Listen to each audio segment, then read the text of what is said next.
Hello અને નમસ્કાર મિત્રો, કેમ છો બધા? મજામાં ને? મિત્રો, હું અનુપ મહેતા ફરી એકવાર સ્વાગત કરું છું તમારું તમારી પોતાની ચેનલ પર।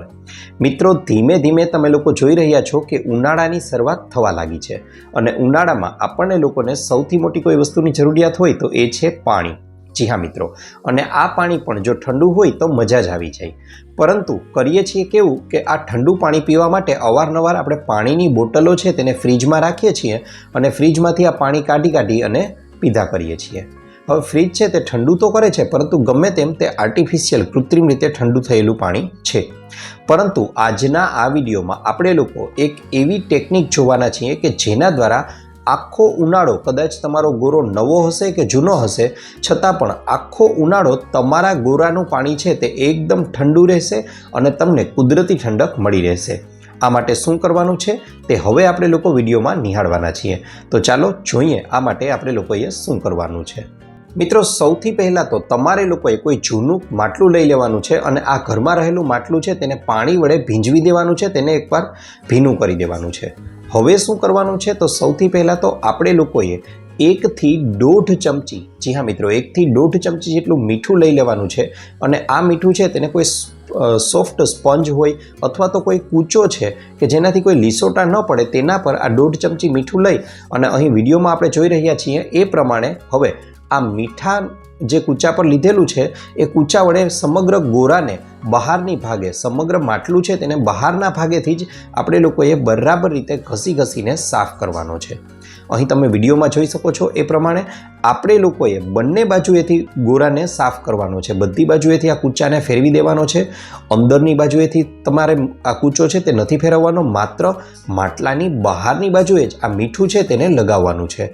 આવું કરવાનો મોટામાં મોટો મિત્રો ફાયદો એ થશે કે માટલાની બહારના ભાગમાં જે ઝીણા છિદ્રો છે કે જેનાથી માટલાનું પાણી ઠંડુ થાય છે તે છિદ્રો હવે ખુલવા લાગશે। તે જ મીઠાના કણોની વિશેષતા છે અને આવું કરવાના કારણે આ છિદ્રો પણ ઉપરના ખુલી જશે। હવે માટલાને બધી બાજુએથી આ રીતે મીઠાવાળા આપણે જે કૂચો છે તે ફેરવી દીધા બાદ માટલાની નીચેનો જે ભાગ છે તેમાં પણ આપણે લોકોએ આ કૂચા વડે સાફ કરી દેવાનું છે અને સમગ્ર માટલા ઉપર કૂચો ફેરવી દેવાનો છે। ફેરવી દીધા બાદ હવે શું કરીશું તો હવે એકવાર માટલાને આપણે બહારની બાજુએથી બરાબર પાણી નાખી અને હવે સમગ્ર માટલું છે તેને પાણી વડે એકદમ ધોઈ લેવાનું છે। એટલે જે મીઠું ચોટેલું છે તે નીકળી જશે અને તેના ઉપરના છિદ્રો છે તે એકદમ ખુલી જશે। એટલે બહારની બાજુએથી આપણે લોકો સમગ્ર માટલું છે તેને હવે એકદમ ધોઈ નાખેલું છે।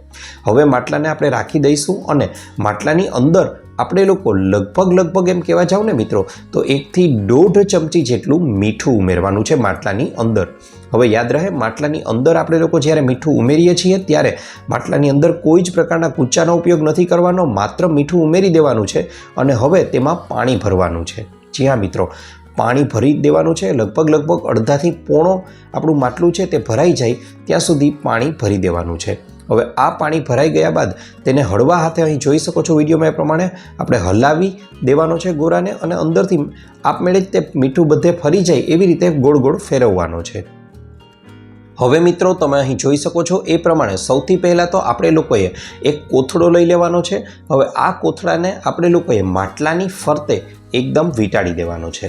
યાદ રહે, કોથળાને આપણે લોકોએ માટલાની ફરતે એવી રીતે વીંટાળવાનો છે કે જેથી કરીને માટલાનો સમગ્ર ભાગ, આખું માટલું છે તે કવર થઈ જાય। એટલે કે માટલું નીચેના ભાગેથી પણ ઢંકાઈ જાય, ઉપરના ભાગેથી પણ ઢંકાઈ જાય। હવે માટલાની ઉપર તમે ગોરાનું ઢાંકણ આવે છે તેને પણ ઢાંકી શકો છો અને તેની ઉપર પણ કોથળો છે તેને વીંટાળી શકો છો। જરૂરિયાત જણાય તો અહીં તમે લોકો એકના બદલે 2 કોથળાનો પણ ઉપયોગ કરી શકો છો। અહીં મેં માત્ર એક જ કોથળો લીધેલો છે। હવે શું કરવાનું છે તો જો આ કોથળો તમને એવું લાગતું હોય કે યોગ્ય રીતે આમ ગોળ વીંટળાઈને નહીં રહે તો અહીં મેં જે પ્રમાણે દોરીનો ઉપયોગ કરેલો છે એ પ્રમાણે તમે પણ દોરીનો ઉપયોગ કરી શકો છો અને આ દોરી વડે પહેલાં માટલાની ફરતે આપણે યોગ્ય કોથળો વીંટાળી દઈશું અને હવે આ દોરી વડે કોથળાને આપણે લોકોએ બાંધી દેવાનો છે। આ બાંધી દેવાથી શું થશે તો કે અંદરની જે ઠંડક છે તે એકદમ સરસ મજાની અંદર જળવાઈ રહેશે। હવે શું કરવાનું છે તો બસ આ બાંધેલો કોથળો છે કે જેની અંદર ગોરો પણ આવી ગયો, માટલું પણ આવી ગયું છે, હવે આને આપણે લોકોએ નળ નીચે ભીંજવી દેવાનો છે કે જેથી કરીને અંદરની ઠંડક જે છે તે અંદરને અંદર જળવાઈ રહે। એટલે અહીં પાણીવાળો સમગ્ર કોથળાને કરી દેવાનો છે અને બસ હવે આમને આમ આ માટલાને આપણે લોકોએ રાખી દેવાનું છે અને આ માટલાની અંદર તમે લોકો હવે કોઈ પણ પીવાનું પાણી છે તેને ભરી શકો છો. પીવાનું પાણી ભરી દેશો એટલે 2 કલાકની અંદર જ તે સરસ મજાનું એકદમ ઠંડુ પાણી પીવા માટે તૈયાર થઈ જશે. તો મિત્રો, આ તો હતો અમારો આજનો વિડીયો. આપના વિડીયો કેવો લાગ્યો કોમેન્ટ બોક્સમાં કોમેન્ટ કરી જણાવજો. વિડીયો ગમ્યો હોય તો લાઈક કરજો, ચેનલને સબસ્ક્રાઈબ કરજો. ઉપરાંત આપને પણ કોઈ હેલ્થ કે બ્યુટી સંબંધિત સમસ્યા હોય તો એ પણ કોમેન્ટ બોક્સમાં કોમેન્ટ કરી જણાવજો. અમે તેને અનુરૂપ પણ નવા વિડીયો લાવવાનો પૂરતો પ્રયાસ કરીશું. આપનો ખૂબ ખૂબ આભાર.